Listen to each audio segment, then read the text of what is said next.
जब जब जुल्म करेगा सत्ता के हथियारों से, चप्पा चप्पा गूंज उठेगा इनकलाब के नारों से।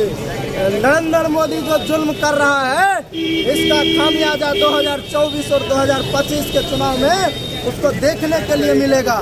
जिस तरीके से संवैधानिक संस्थान को बीजेपी अपना दफ्तर बनाने का प्रयास कर रहा है, बीजेपी अपना कार्यालय बना करके, आरएसएस अपना कार्यालय बना करके चलाने का काम करने का प्रयास कर रहा है, यह कभी संभव नहीं होने वाला है। देश के संविधान को बचाने के लिए, देश के लोकतंत्र को बचाने के लिए आज जो बात करता है, उस पर ईडी और सीबीआई का शिकंजा कसा जाता है। लेकिन देश और बिहार की जनता पूरी तरीके से यह समझ चुकी है कि नरेंद्र मोदी और नीतीश कुमार जो पूरी तरीके से बौना है, जो बिहार ना तो बिहार को चला सकता है ना देश को चला सकता है, सिर्फ देश को लूटने का काम कर सकता है। ऐसे लोगों को 2024 के लोकसभा चुनाव में जवाब दिया जाएगा।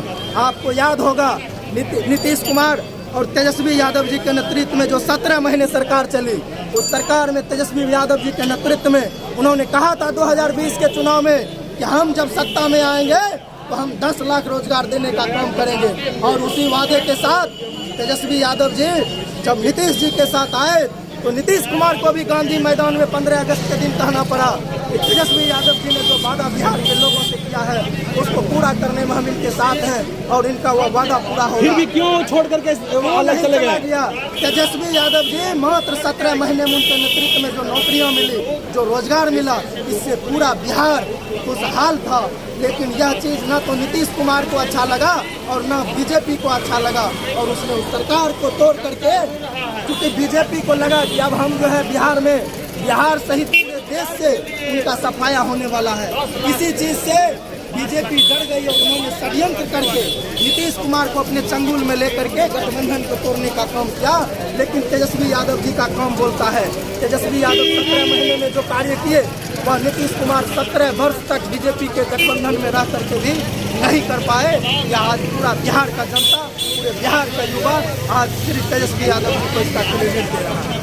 ये जमीन की मामला कहाँ तक सही है कि जो कहीं से भी जमीन का मामला नहीं है। देखिए, यदि आप कानून को जानते हैं, यदि आप कानून को पढ़ते हैं, तो आपको जानकारी होनी चाहिए कि जब तक आप 18 वर्ष का उम्र आपका पूरा नहीं होता है, तब तक आप नाबालिग हैं। और नाबालिग के नाम से ना तो किसी तरह का जमीन लिखा जाता है, ना किसी तरह का प्रॉपर्टी होता है। लेकिन ये आपने देखा 14 वर्ष की उम्र में मात्र तेजस्वी यादव जी पर जो है जिस तरीके के षड्यंत्र करके, ये तो सिर्फ और सिर्फ बीजेपी चूंकि डरी हुई है, उसको इसी तरीके से तेजस्वी को रास्ते से हटाना है, लालू को रास्ते से हटाना है। उसको सिर्फ और सिर्फ एक ही मुद्दा मिलता है, भ्रष्टाचार, उसको लेकर के आता है। लेकिन यदि भ्रष्टाचारी तेजस्वी यादव और लालू यादव है तो उसको बताना चाहिए ये नीरव मोदी, विजय माल्या कहाँ है।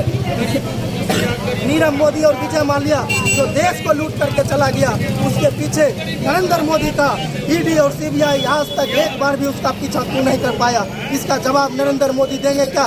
इसका जवाब बीजेपी की सरकार देगी? नहीं देगा, क्योंकि वह उसका दामाद है। वह उसको दामाद बना करके रखे हुए हैं। किनको? विजय माल्या जैसे लोगों को, जो देश को लूटा है, जो ऐसे उद्योगपति जिसने, वो किनके दामाद है? बीजेपी के दामाद है। जैसे में और सीबीआई भी बीजेपी के दामाद हैं। अपने दामाद से दबाव बनवाते हैं। बीजेपी में बहुत सारे नेता है, बीजेपी में बहुत सारे नेता है। किनके बारे में आप बोलना चाह रहे हैं? बीजेपी के बहुत सारे नेता हैं।